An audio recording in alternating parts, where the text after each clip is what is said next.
Hello, everyone. Welcome back to Yellow Spoons. I'm your host, Yellow, and today we're diving into a very important topic that everyone in the hookup scene should be aware of: HIV. I just watched the news about the HIV cases in the Philippines, and it's alarming. Lalo na pabata ng pabata yung mga natatanyag cases. There's 55 new HIV cases na nalilist kada araw sa sinasabi ng pinakamataas. So, pero hindi naman mapipigilan yung mga tao about it. Or hindi naman mapipigilan yung mga tao into hooking up or into diving into the hookups. So, since hindi naman nagpapapigil ang mga madlang maharot, in this episode, seseryosohin muna natin. We will be discussing how HIV is contracted, how to prevent it, and how to enjoy your hookups safely. Plus, I will share information on how to get help and resources here in the Philippines. So make sure na tatapusin nyo talaga to episode na to. And if you think you have friends and families that are sexually active or that you think might need to be informed, share this video and share my channel. So tara, tirahin na natin to bago pa tirahin ng iba.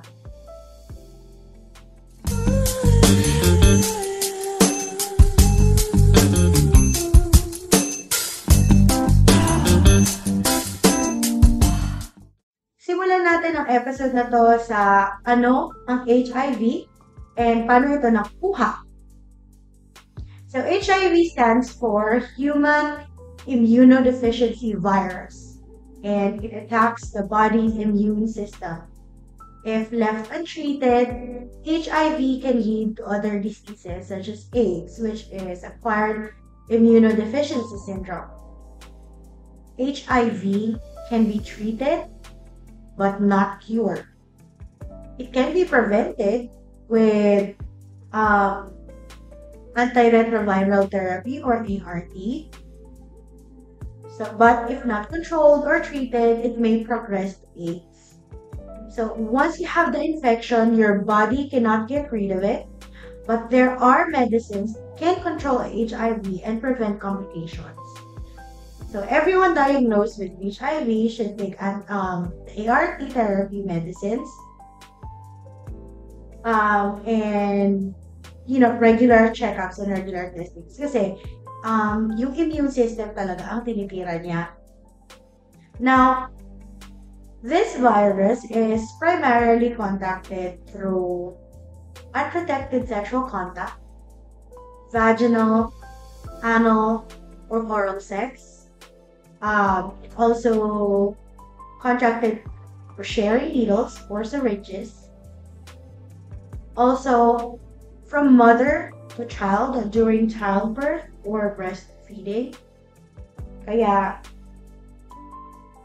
kailangan alam natin yung status ng health natin, yung sexual health natin, STI, STD, lalo na yung HIV.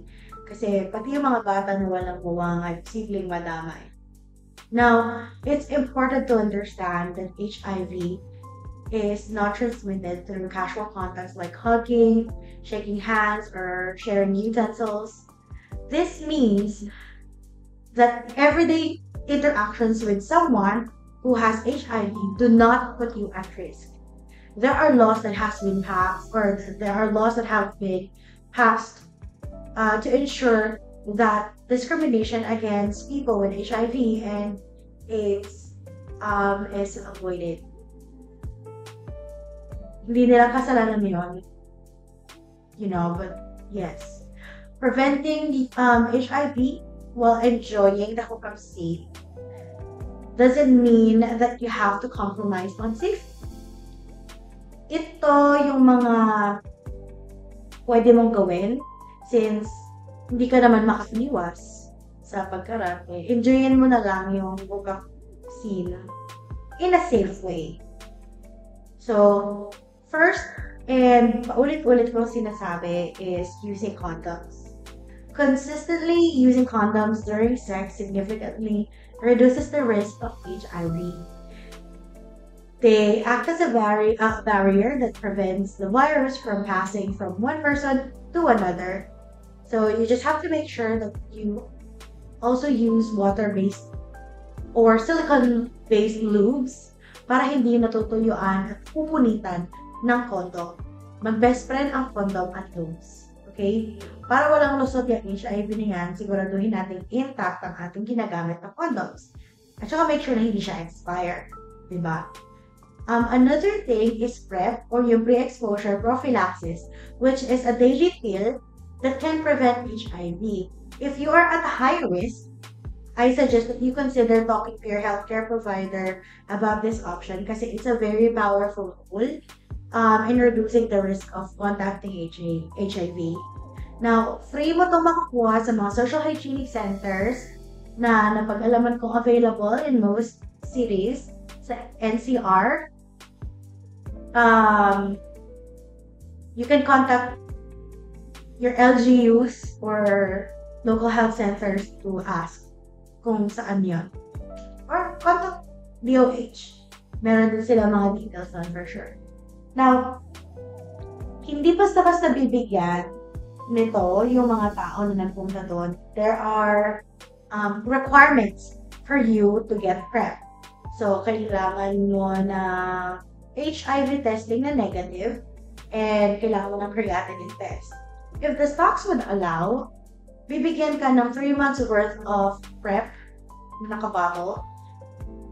Kapag medyo low in stocks, bibigay lang nila sa iyo kung ano yung available at pwede like a month or 2 siguro. Kasi 3 months naman talaga yung recommended testing. But, speaking of regular testing is non-negotiable.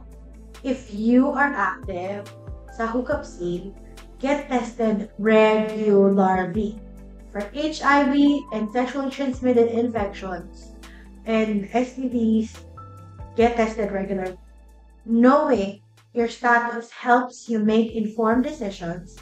Plus, madami naman testing centers na libre and confidential yung mga services. So, etong mga social hygienic center na nabanggit ko, they only test for HIV, syphilis, and hepatitis na maaaring hindi pa sapat sa dami ng STI and STI sa mundo.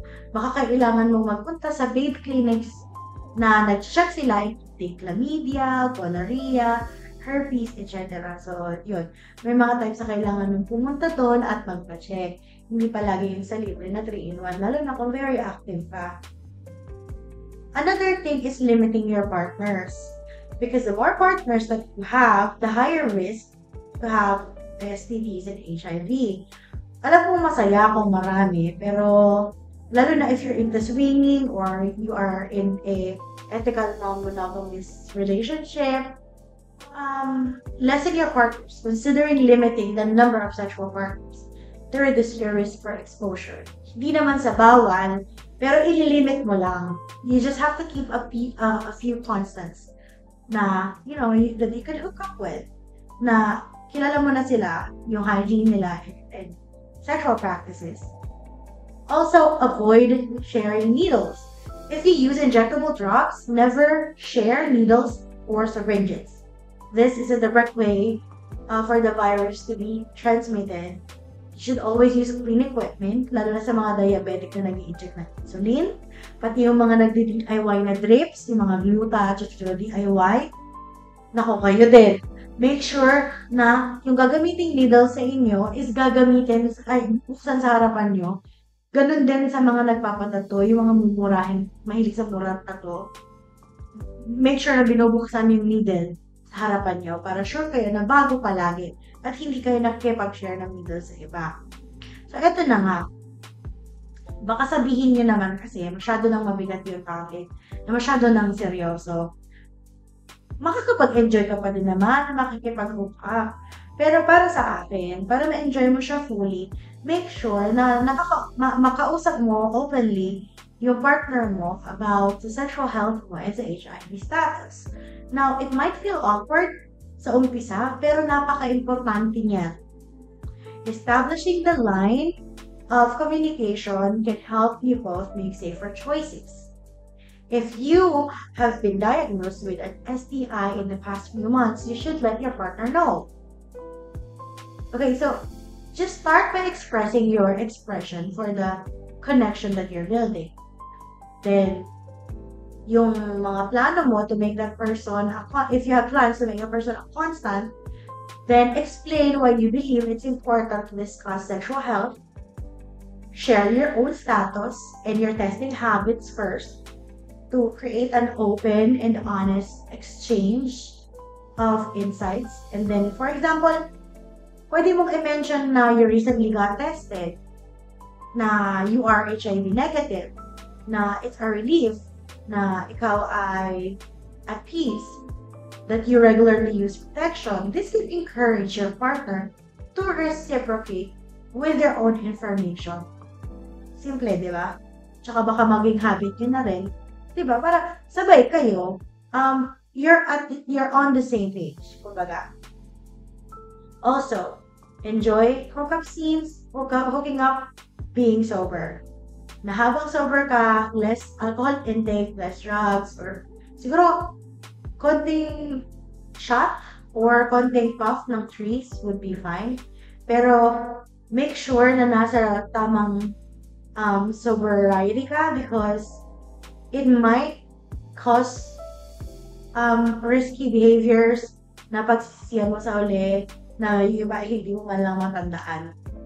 Diba? Huwag na tayong gumawa ng mga bagay na pagsisisihan natin sa huli. Yung iba, diba, imbis na magkakondom kayo, mawawala sa isip nyo kasi nakainom na kayo. Mga ganun bagay. Ayaw din natin ng pagbubuntis. Diba, habang nag-enjoy tayo.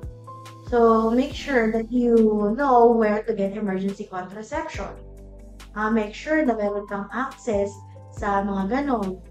You have to be familiar with the USP method kasi plan B yun. Bukod dun, you could consult your health centers or your OB para magtanong kung ano pa yung iba mong options to protect yourself from getting pregnant kung babae ka or kung yung partner mo, di ba? Sabay kayo magpunta. Huwag yun ang i-risk magbuntis kung gusto nyo mag-enjoy sa hookup scene. Now, the exciting part. Getting help and resources in the Philippines. If you need help or want more information, kailangan mo to para sa mga kaibigan mo. Here are some resources dito sa Pilipinas na available up-to-date, 2024, up-to-date siya dito sa Pilipinas. Bukod sa mga free social hygienic steps na meron din tayong mga sites like Love Yourself Incorporated, that offers free HIV testing, counseling, and support services. You can visit their website, loveyourself.ph, for more details. Isa sa mga pinaka-paborito kong site is ang quickres.org. Quickres is like your one-stop shop for booking health services in the Philippines, not only for STDs, STIs, available in tuberculosis, and other stuff. Super easy to use, promise. You just have to sign up, find what you need, and book your appointment. Plus, libre ito. Okay, libre. So, kung kailangan mo magpa-check up or get other health services, QuickRes got you covered. Another site or another organization is called the Red Whistle. Ito naman, they provide awareness campaigns and support for those living with HIV. So, ito na yung mga affected na. Check out their site, theredwhistle.com, for more information.